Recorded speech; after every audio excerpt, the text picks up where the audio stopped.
Hello दोस्तों, welcome to my YouTube channel crazy designs. आज के इस फोटोशॉप ट्यूटोरियल में हम सीखेंगे हम किस तरह से किसी भी ऑब्जेक्ट पर कस्टम पाथ के साथ नियॉन ग्लो इफेक्ट अप्लाई कर सकते हैं। बहुत ही आसान स्टेप्स के साथ हम इसको अप्लाई करेंगे, तो चलिए शुरू करते हैं। सबसे पहले हम यहाँ से एक न्यू लेयर ऐड करेंगे जो कि ब्लैंक लेयर होगी। अब हम अपने कीबोर्ड से P प्रेस करेंगे, हमें पेन टूल सेलेक्ट करना है। लेकिन अगर हम इस ड्रॉप डाउन पर क्लिक करें तो हम ये थर्ड वाला सेलेक्ट करेंगे, कर्वेचर पेन टूल, क्योंकि अगर आप कर्वी पाथ बनाना चाहते हैं तो उसके लिए आपके लिए ये बहुत अच्छा टूल है। ये सिलेक्ट करने के बाद अब हम यहाँ पे एक पाथ क्रिएट करेंगे, जो कि मैं यहाँ पे क्लिक करता हूँ फर्स्ट वाला। इसके बाद सेकंड क्लिक हम यहाँ करेंगे और इसी तरह से एक पाथ ये देखिए क्रिएट हो गया। पाथ क्रिएट करने के बाद आप अपने कीबोर्ड से B प्रेस कीजिए, हमें ब्रश टूल सेलेक्ट करना है। इसका साइज़ फ़िलहाल मैं 15 पिक्सेल्स रखूँगा। ओपेसिटी एंड फ्लो इसका 100% होना चाहिए। अब हम यहाँ पे क्लिक करेंगे और कलर पिक करेंगे, जिस कलर का भी हम अपना इफेक्ट देना चाहते हैं, यानी नियॉन ग्लो इफेक्ट देना चाहते हैं। मैं यहाँ से कोई भी ब्राइट कलर चूज़ कर लेता हूँ। मैं फ़िलहाल ये ग्रीन में कर लेता हूँ और यहाँ से ओके कर देंगे। इसके बाद आप फिर से P प्रेस कीजिए, पेन टूल सेलेक्ट कर लीजिए। पेन टूल सेलेक्ट करने के बाद आप इस वाले पाथ पे क्लिक कीजिए और इसके बाद राइट क्लिक करेंगे और यहाँ से हम सिलेक्ट करेंगे स्ट्रोक पाथ। स्ट्रोक पाथ पे क्लिक करने के बाद आप यहाँ आएंगे, यहाँ हम टूल में ब्रश रखेंगे। ब्रश रखते हुए हम यहाँ से ओके कर देंगे। अब हम कंट्रोल H करेंगे। कंट्रोल H इसकी शॉर्टकट की है, हमारा पाथ हाइड हो जाएगा। आप देख सकते हैं उसने पाथ क्रिएट कर दिया और वही कलर फिल कर दिया जो हमने ब्रश में दिया था। इसके बाद इसी लेयर पर हम राइट क्लिक करेंगे और यहाँ से हम यूज़ करेंगे ब्लेंडिंग ऑप्शन। यहाँ आने के बाद हम सबसे पहले इनर ग्लो पे क्लिक करेंगे और इसकी वैल्यूज़ को हम देखेंगे।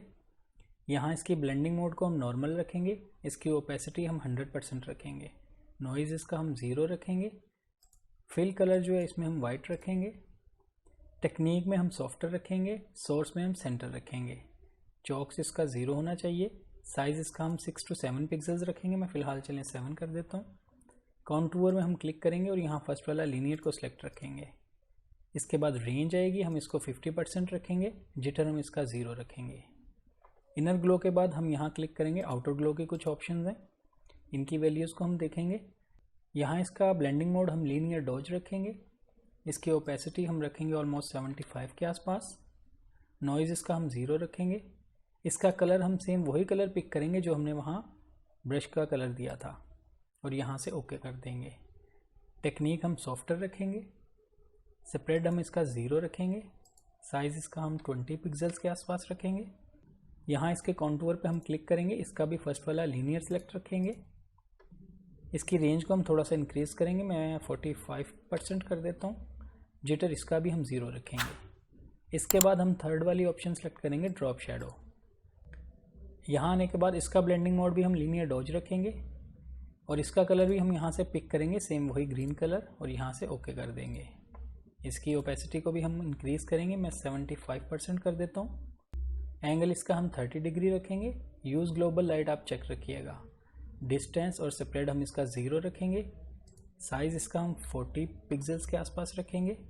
कॉन्टूर इसका भी हम फर्स्ट वाला लीनियर सेलेक्ट रखेंगे और नॉइज़ इसकी 0 रखने के बाद हम यहाँ से ओके कर देंगे।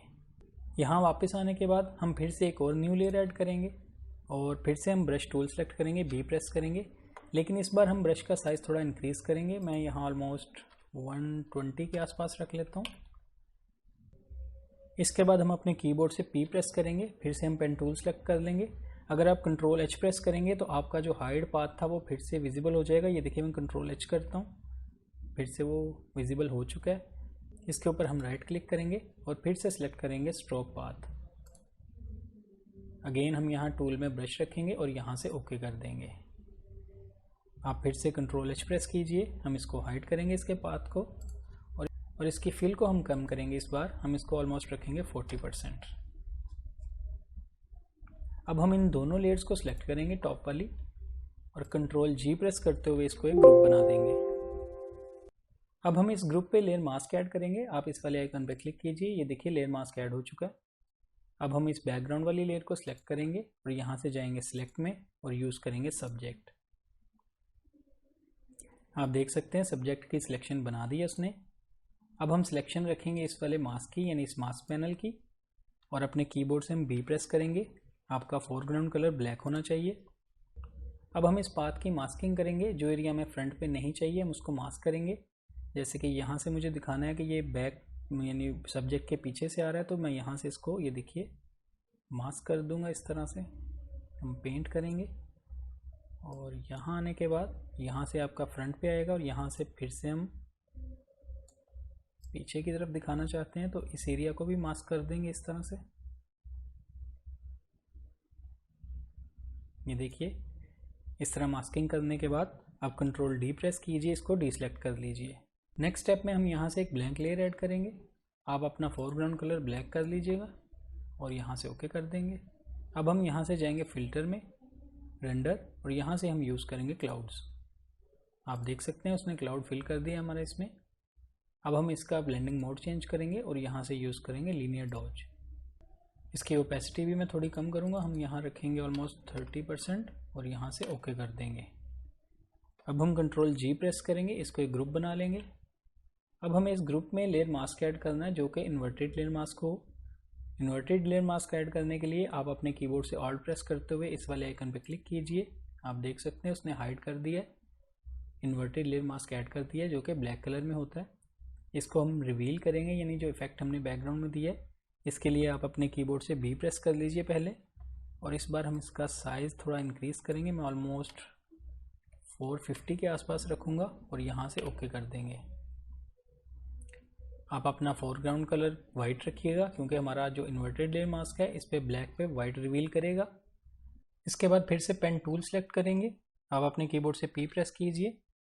अब हम फिर से इस पाथ को सिलेक्ट करेंगे और इस पर राइट क्लिक करने के बाद यहाँ से सिलेक्ट करेंगे स्ट्रोक पाथ। आप यहाँ टूल में एक दफ़ा फिर से ब्रश दीजिएगा और यहाँ से ओके कर दीजिए। अब हम कंट्रोल एच प्रेस करेंगे, पाथ को फिर से हाइड कर देंगे।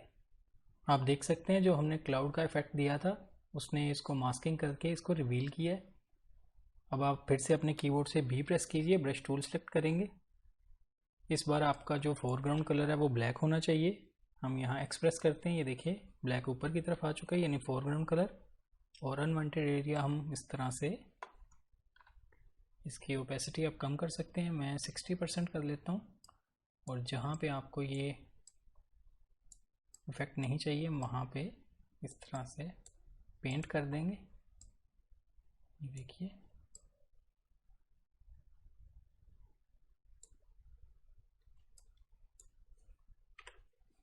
आप इसकी ओपेसिटी कम या ज़्यादा कर सकते हैं। मेरी फ़िलहाल 30% थी, आई थिंक मैं इसको 20% कर देता हूँ और यहाँ से एंटर कर देंगे। अब आप देख सकते हैं हमारा एक पाथ क्रिएट हो चुका है जो कि ग्लो नियॉन इफेक्ट दिखा रहा है। आप इसी तरह सेम स्टेप्स अप्लाई करते हुए मल्टीपल पाथ भी क्रिएट कर सकते हैं। मैं आपको दिखाता हूँ, जैसे कि मैंने ये एक और छोटा सा एक पाथ बनाया था। आप इस तरह से मल्टीपल पाथ क्रिएट कर सकते हैं। सेम प्रोसेस होगा, जिस तरह आपने ये बड़ा वाला पाथ क्रिएट करे इसी तरह आप ये छोटा वाला पाथ भी क्रिएट कर सकते हैं। आई होप आपको आज का ट्यूटोरियल अच्छा लगा होगा। वीडियो पसंद आई तो लाइक कीजिए, मेरे चैनल को सब्सक्राइब कीजिएगा। मिलते हैं नेक्स्ट वीडियो में एक नई ट्यूटोरियल के साथ। Thank you.